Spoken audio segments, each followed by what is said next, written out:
അസ്സലാമു അലൈക്കും. ഈ വീഡിയോയുടെ ആവശ്യം നോൻപിനെ കുറിച്ച് എനിക്ക് കുറച്ച് സംസാരിക്കണം എന്നുണ്ടായിരുന്നു. എൻ്റെ മനസ്സിൽ പതിഞ്ഞ ചില കാര്യങ്ങൾ പങ്കുവെക്കണമെന്ന് തോന്നി. അതിനുള്ള ഒരു വീഡിയോ ആണിത്. നോൻപ് എന്ന ഉടനെ ഭക്ഷണത്തെക്കുറിച്ചോ അല്ലെങ്കിൽ രാത്രി പ്രേയറിനെ കുറിച്ചോ സംസാരിക്കാതെ ഇരിക്കാൻ കഴിയില്ല. അതെല്ലാം ഉൾപ്പെടും. അതിനെക്കുറിച്ച് നമ്മൾ നല്ലത് മനസ്സിലാക്കി നല്ലത് ചെയ്തിട്ട് ആ നോമ്പിൽ കിട്ടിയ പഠനത്തെ ബാക്കിയുള്ള 11 മാസങ്ങളിലും നിലനിർത്തി കൊണ്ടുപോയി നല്ലൊരു ജീവിതം നയിച്ച് രണ്ട് ലോകത്തിലും വിജയിക്കണം എന്ന പ്രാർത്ഥനയോട് കൂടിയാണ് ഞാനിവിടെ വന്നിട്ടുള്ളത്. നോൻപ് സമയത്ത് നമ്മൾ കഴിക്കുന്ന ഭക്ഷണ രീതി ഒന്ന് ശരിയാണോ ഇല്ലയോ എന്ന് നമ്മൾ തിരിച്ചറിയേണ്ടതുണ്ട്. അപ്പോൾ നോമ്പ് തുടങ്ങുന്ന സമയം സഹർ സമയമാണ്. സഹർ സമയത്തിൽ എഴുന്നേറ്റ് നിങ്ങൾ ഭക്ഷണം കഴിക്കണം എന്ന നിർബന്ധമുണ്ട്. മുഹമ്മദ് നബി സല്ലല്ലാഹു അലൈഹി വസല്ലം ആ ഭക്ഷണത്തിനെ നിർബന്ധിച്ച് കഴിക്കാൻ പറഞ്ഞിട്ടുണ്ട്. അതൊരു കാരണം ഉണ്ടാവും. ആ ഭക്ഷണം നമുക്ക് ബർക്കത്തുണ്ട്, ബ്ലെസ്സിങ്സ് ഉണ്ട്, അനുഗ്രഹം ഉണ്ട് എന്ന് പറഞ്ഞതുകൊണ്ട് എന്തായാലും തീർച്ചയായും എണീറ്റ് കഴിക്കണം.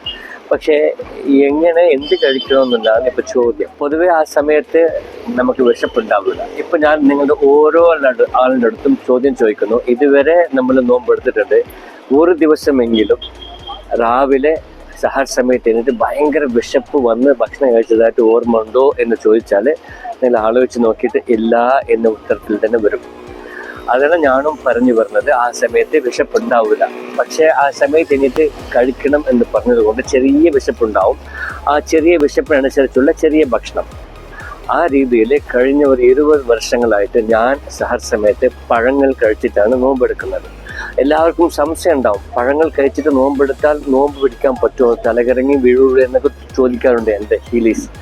അപ്പം ഞാൻ പറയും, ഇതുവരെ ഒരു പ്രാവശ്യം പോലും ഞാൻ കഷ്ടപ്പെട്ടതായിട്ട് തോന്നിയിട്ടില്ല. ഫ്രൂട്ട്സ് കഴിച്ച് നോമ്പെടുക്കും. എൻ്റെ മക്കളടക്കം 5 വയസ്സ് 6 വയസ്സ് പ്രായം പൂർത്തിയായ മക്കളടക്കം ഫ്രൂട്ട്സ് കഴിച്ചിട്ടാണ് നോമ്പ് എടുക്കുന്നത്. അത് ഞങ്ങൾ സാക്ഷി പകർന്നു. അങ്ങനെ നോമ്പ് സമയത്ത് ആവശ്യത്തിന് ഫ്രൂട്ട്സ് കഴിച്ചിട്ട് നോമ്പെടുക്കുമ്പോൾ പകൽ സമയത്ത് വളരെ ലളിതമായ രീതിയിൽ സുഖമായിട്ട് നമ്മൾ എന്ത് ചെയ്യണം എന്ന് വ്യക്തത ഉണ്ടാവും, ക്ലാരിറ്റി ഉണ്ടാവും. നോമ്പിൻ്റെ സമയത്ത് പകലിൽ നമ്മൾ ഭക്ഷണം കഴിക്കാതിരിക്കുന്നു. ഇവിടെ ഒരു ചോദ്യം വരുന്നു, പട്ടിണി എന്താണ്, നോൻപ് എന്താണ്? What is the difference between fasting and starving? അപ്പോൾ എല്ലാവരും മറുപടി പറയും, ഭക്ഷണം മുന്നേ ഇരുന്നിട്ടും നമ്മൾ ഭക്ഷണം കഴിക്കാതിരുന്നാൽ അത് നോൻപ്. ഭക്ഷണം ഇല്ലാതെ സാഹചര്യം കൊണ്ട് കഴിക്കാതെ പോയാൽ അത് പട്ടിണി എന്ന് പറയും. പക്ഷെ ഞാൻ ആ അടിസ്ഥാനത്തിൽ നോക്കുന്നില്ല. നോൻപ് എന്ന് വരുമ്പോൾ അത് ഭക്ഷണത്തിൻ്റെ പ്രാധാന്യമേ അല്ല, ഭക്ഷണമേ വരാൻ പാടില്ല. കാരണം ഭക്ഷണത്തിൽ നിന്നും കിട്ടുന്ന ഊർജം സാധാരണ സമയങ്ങളിൽ വലിച്ചെടുക്കുന്നു. പക്ഷെ നോമ്പിൽ ഭക്ഷണം കൊണ്ടല്ല, ഭക്ഷണം അല്ലാതെ വേറെ രീതിയിൽ ജൈവൂർജം വലിച്ചെടുക്കുന്നു.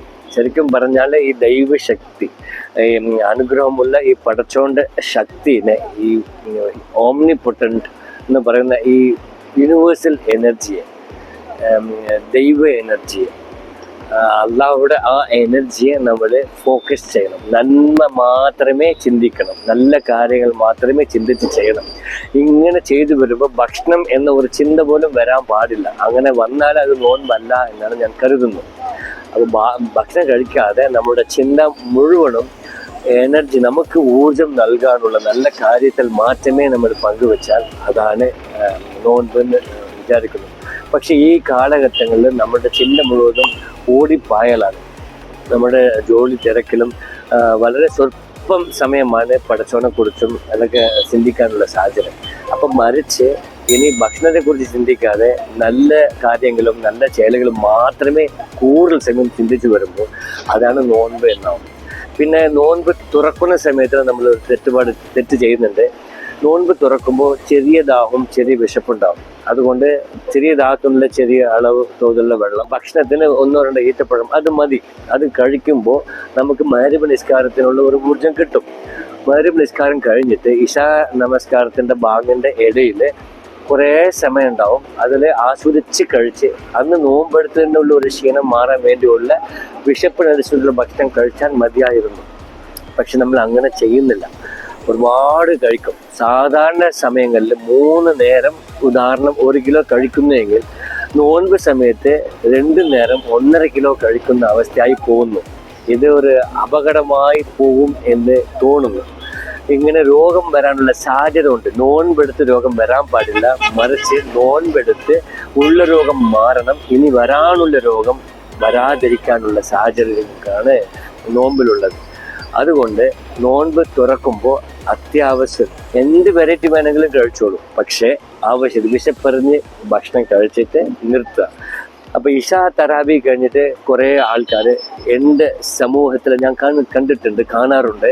ഇഷാ തറാവി കഴിഞ്ഞിട്ട് ഒരുപാട് ഭക്ഷണം കഴിച്ചിട്ട് ആവശ്യത്തിനേക്കാൾ കൂടുതൽ ഭക്ഷണം കഴിച്ചിട്ട് അങ്ങനെ കിടക്കും. അത് രോഗത്തിലേക്ക് എത്തുന്നല്ലാതെ ആരോഗ്യത്തിന് വരില്ല. അതിൻ്റെ പകരം ഇഷാ തറാവി കഴിഞ്ഞ് സമയം കളയാതെ ഉണർന്നിരിക്കാതെ ഉടനെ കടന്ന് തഹജ്ജുദ് സമയത്ത് എണീറ്റ് നമ്മുടെ കാര്യങ്ങൾ ചെയ്യുമ്പോൾ നമ്മുടെ ശരീരം ശുദ്ധിയാവും, നമ്മുടെ മനസ്സ് ശുദ്ധിയാവും. മനസ്സും ശരീരം ശുദ്ധിയാവുമ്പോൾ നമ്മുടെ ടോട്ടൽ ജീവിതം ശുദ്ധിയാവും. ഇതാണ് ഇതിൻ്റെ എക്സാക്റ്റ് കോൺസെപ്റ്റ്. അപ്പോൾ ഇനി നോമ്പിൽ കിട്ടിയ ഈ പഠനത്തെ ബാക്കിയുള്ള 11 മാസങ്ങളിൽ എങ്ങനെ അപ്ലൈ ചെയ്യുക എന്ന് നോക്കാം. നോമ്പിൽ ഫജറിൻ്റെ ബാങ്ക് ശബ്ദം കേട്ടാൽ നമ്മൾ ഭക്ഷണം കഴിക്കുന്നത് നിർത്തും. അതേപോലെ ബാക്കിയുള്ള 11 മാസങ്ങളിൽ ഇഷാ ബാങ്കിൻ്റെ ശബ്ദം കേട്ട ഉടനെ ഭക്ഷണം കഴിക്കുന്നത് നിർത്തുന്ന ശീലം ഉണ്ടെങ്കിൽ നമ്മൾ വിജയിക്കുന്നവർ കൂട്ടത്തിൽ ഒരാളായിട്ട്. ഇതാണ് മാക്സിമം ചെയ്യേണ്ടത്. അത് മാത്രമല്ല, ഇഷാന്റെ ശേഷം ഭക്ഷണം കഴിക്കാൻ പാടില്ല. അത് മാത്രം ചെയ്താൽ പോരാ, കമ്പൽസറി നേരത്തെ കിടക്കുകയും വേണം. ഇശാ നമസ്കാരത്തിൻ്റെ ശേഷം കിടക്കുക, തഹജ്ജുദിൻ്റെ മുമ്പ് സാധ്യത ഉണ്ടെങ്കിൽ എണീക്കുക. അപ്പോൾ ഏകദേശം 9 to 3 ഉറങ്ങുന്ന ശീലം, ഇഷാ ബാങ്കിൻ്റെ മുമ്പ് ഭക്ഷണം, പകലിൽ വിശപ്പറിഞ്ഞ് ഭക്ഷണം, രാവിലെ നേരത്തെ എണീക്കുന്ന ശീലം ഉണ്ടെങ്കിൽ നമുക്ക് രോഗം വരില്ല. ഒരു ചികിത്സകൻ എന്ന രീതിയിൽ ഞാൻ പറയുന്നു, നമുക്ക് രോഗമില്ലാതെ ജീവിക്കണമെങ്കിൽ ഈ റമളാൻ പറയുന്ന ഈ 1 മാസം മതി. പറഞ്ഞു വരുന്ന കാര്യങ്ങൾ ശരിക്കും പ്രവർത്തിച്ചാൽ നമുക്ക് രോഗം കംപ്ലീറ്റായി വിമുക്തമായി ചികിത്സ എടുക്കേണ്ട സാഹചര്യം ഇല്ലാതെ ഒരു നല്ല ഒരു സാഹചര്യം കിട്ടും. അങ്ങനെ ബാക്കിയുള്ള എല്ലാ ദിവസങ്ങളിലും നന്മ മാത്രമേ ചിന്തിക്കുന്നതും നന്മ മാത്രമേ ചെയ്യുന്ന സാഹചര്യം കിട്ടി നമ്മൾ ചെയ്താൽ നമ്മൾ 2 ലോകത്തിലും വിജയിക്കും. നമുക്ക് മറുലോകം ഉണ്ട് എന്ന് നല്ല വിശ്വാസമുണ്ട്. അവിടെ നല്ല രീതിയിൽ നല്ല അവസ്ഥയിലേക്ക് എത്തണം, നല്ല ഉയർന്ന പടിത്തരത്തിലേക്ക് എത്തണമെന്നുള്ള ഒരു പ്രാർത്ഥനയുണ്ട്. അത് ചെയ്യണമെങ്കിൽ ഈ ലോകത്തിൽ നമ്മൾ ചെയ്യുന്ന കാര്യം ഫലപ്രദമാണ്. ഓരോ കാര്യവും വ്യക്തതയായിട്ട് ക്ലാരിറ്റി ആയിട്ട് നമുക്കോ നമ്മുടെ ചുറ്റുപാടുള്ള ആൾക്കാർക്കോ ബുദ്ധിമുട്ട് ഉണ്ടാക്കാത്ത രീതിയിൽ നമ്മുടെ പ്രവർത്തനം ഉണ്ടെങ്കിൽ നമ്മൾ ജയിച്ചേ പറ്റും. ഈ ചാനലുടെ പേര് ബി ഫിറ്റ് ഫോർ എവർ. അതുപോലെ എപ്പോഴെപ്പോഴും നമ്മൾ ജീവിച്ചിരിക്കുന്ന എല്ലാ കാലങ്ങളിലും ഫിറ്റായിരിക്കും, ആരോഗ്യമായിരിക്കും, രോഗം എന്നൊരവസ്ഥ വരാതെ രീതിയിലായിരിക്കും. ഇത് പങ്കുവെക്കാൻ വേണ്ടിയാണ് ഞാൻ ഇവിടെ വന്നിട്ടുള്ളത്. ഇനി വരുന്ന നോമ്പിൽ ഏകദേശം ഞാൻ പറഞ്ഞു വരുന്ന കാര്യങ്ങൾ നിങ്ങൾക്ക് മനസ്സിലായി നല്ലതാണ്, നന്മയാണെന്ന് തോന്നിയാൽ അത് ഈ റമളാൻ മാസത്തിൽ പ്രവർത്തിച്ച് 2 ലോകത്തിലും, ഈ ലോകത്തിലും മറുലോകത്തിലും വിജയിക്കാൻ പടച്ചോൻ നമുക്ക് അനുഗ്രഹം നൽകട്ടെ എന്ന് പ്രാർത്ഥിച്ചുകൊണ്ട് ഈ വീഡിയോ ഇവിടെ അവസാനിക്കുന്നു. എല്ലാവർക്കും നന്ദി. അസ്സലാമു അലൈക്കും.